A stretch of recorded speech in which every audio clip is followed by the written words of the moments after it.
ਦਲੀਲ ਦੇ ਰਿਹਾ ਸੀ, ਗੱਲ ਕਰ ਰਿਹਾ ਸੀ, ਸਮਝਾਉਣ ਦੀ ਕੋਸ਼ਿਸ਼ ਕਰ ਰਿਹਾ ਸੀ ਕਿ ਜਨਾਬ 90% ਜਿਹੜੇ ਨੇ ਨਾ ਬੰਦੇ ਉਹ ਆਪਣੀਆਂ ਬੀਵੀਆਂ ਦੇ ਥੱਲੇ ਲੱਗੇ ਨੇ।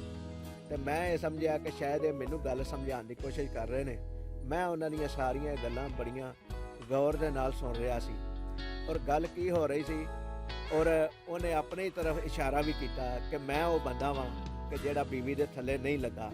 ਤੇ ਜਿਹੜਾ ਬੰਦਾ ਗੱਲ ਸੁਣਾ ਰਿਹਾ ਸੀ ਉਹਨੇ ਉਸ ਦੀ ਗੱਲ ਨੂੰ ਬਿਸਮਿल्लाहिर्रहमानिर्रहीम। ਦੋਸਤੋ अस्सलाम वालेकुम। ਦੋਸਤੋ ਇੱਕ ਤੁਹਾਡੇ ਨਾਲ ਛੋਟੀ ਜਿਹੀ ਗੱਲ ਸ਼ੇਅਰ ਕਰਨੀ ਚਾਹ ਰਿਹਾ ਜਿਹੜੀ ਮੇਰੇ ਜ਼ਿਹਨ ਵਿੱਚ ਵੀਡੀਓ ਬਣਾਉਣ ਦੇ ਦੌਰਾਨ ਆਈ ਹੈ, ਔਰ ਇਹ ਮੈਂ ਜਿਹੜੀ ਇਹ ਗੱਲ ਤੁਹਾਨੂੰ ਅਲੱਗਾ ਵੀਡੀਓ ਦੇ ਵਿੱਚ ਸੁਣਾ ਰਿਹਾ ਵਾਂ। ਔਰ ਸੁਣਿਆ ਜੇ ਜ਼ਰੂਰ ਕਿ ਲੋਕੀ ਆਪਸ ਵਿੱਚ ਜਦੋਂ ਬਜ਼ੁਰਗ ਬੈਠੇ ਹੁੰਦੇ ਨੇ ਤਾਂ ਆਪਸ ਵਿੱਚ ਕਿਸ ਤਰ੍ਹਾਂ ਦੀ ਗੁਫ਼ਤਗੂ ਕਰਦੇ ਨੇ, ਔਰ ਉਸ ਗੁਫ਼ਤਗੂ ਦੇ ਵਿੱਚ ਵੀ ਇੱਕ ਸਬਕ ਹੁੰਦਾ ਹੈ, ਨਸੀਹਤ ਹੁੰਦੀ ਹੈ।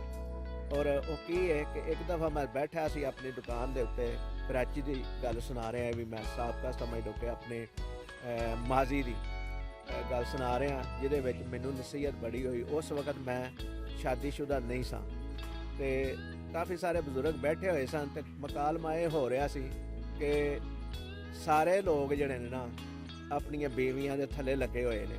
ਤੇ ਮੈਂ ਇਹ ਸਮਝਿਆ ਕਿ ਸ਼ਾਇਦ ਇਹ ਮੈਨੂੰ ਗੱਲ ਸਮਝਾਉਣ ਦੀ ਕੋਸ਼ਿਸ਼ ਕਰ ਰਹੇ ਨੇ।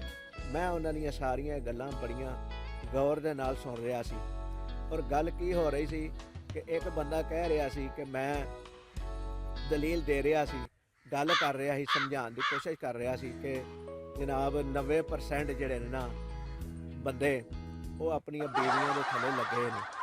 ਤੇ ਇੱਕ ਬੰਦਾ ਜਿਹੜਾ ਨਾ ਬੜਾ ਖੁਸ਼ ਹੋ ਕੇ ਬੋਲਿਆ ਔਰ ਉਸਨੇ ਕੀ ਕਿਹਾ ਕਿ ਇਹਦਾ ਮਤਲਬ ਇਹ ਵੇ ਕਿ 10% ਬੰਦੇ ਤੇ ਐਸੇ ਹੈ ਨੇ ਕਿ ਜਿਹੜੇ ਬੀਵੀਆਂ ਦੇ ਥੱਲੇ ਨਹੀਂ ਲੱਗੇ। ਔਰ ਉਹਨੇ ਆਪਣੀ ਤਰਫ ਇਸ਼ਾਰਾ ਵੀ ਕੀਤਾ ਕਿ ਮੈਂ ਉਹ ਬੰਦਾ ਵਾਂ ਕਿ ਜਿਹੜਾ ਬੀਵੀ ਦੇ ਥੱਲੇ ਨਹੀਂ ਲੱਗਾ। ਜਿਹੜਾ ਬੰਦਾ ਗੱਲ ਸੁਣਾ ਰਿਹਾ ਸੀ ਉਹਨੇ ਉਸ ਦੀ ਗੱਲ ਨੂੰ ਫੜ ਕੇ ਤੇ ਜਿਹੜਾ ਬੰਦਾ ਗੱਲ ਸੁਣਾ ਰਿਹਾ ਸੀ ਉਸ ਬੰਦੇ ਨੇ ਆਖਿਆ ਫੌਰੀ ਤੌਰ ਤੇ ਕਿ ਜਨਾਬ ਗੱਲ ਇਹ ਵੇ ਕਿ ਜਿਹੜੇ 10 ਬੰਦਿਆਂ ਦੇ ਵਿੱਚ ਤੁਸੀਂ ਆਪਣੇ ਆਪ ਨੂੰ ਸ਼ੁਮਾਰ ਕਰ ਰਹੇ ਹੋ ਨਾ, ਉਹ 10 ਬੰਦੇ ਜਿਹੜੇ ਨੇ ਝੂਠ ਬੋਲਦੇ ਨੇ। ਹਕੀਕਤ ਵਿੱਚ 100% ਹੀ ਬੰਦੇ ਜਿਹੜੇ ਨੇ ਨਾ ਉਹ ਬੀਵੀਆਂ ਦੇ ਥੱਲੇ ਲੱਗੇ ਨੇ।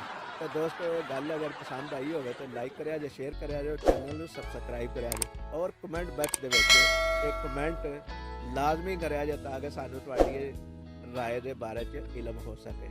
ਅੱਲਾਹ ਤਾਲਾ ਸਾਡਾ ਤੇ ਤੁਹਾਡਾ ਹਾਮੀ ਨਾਸਰ ਹੋਵੇ। ਅੱਲਾਹ ਨਿਗਹਿਬਾਨ।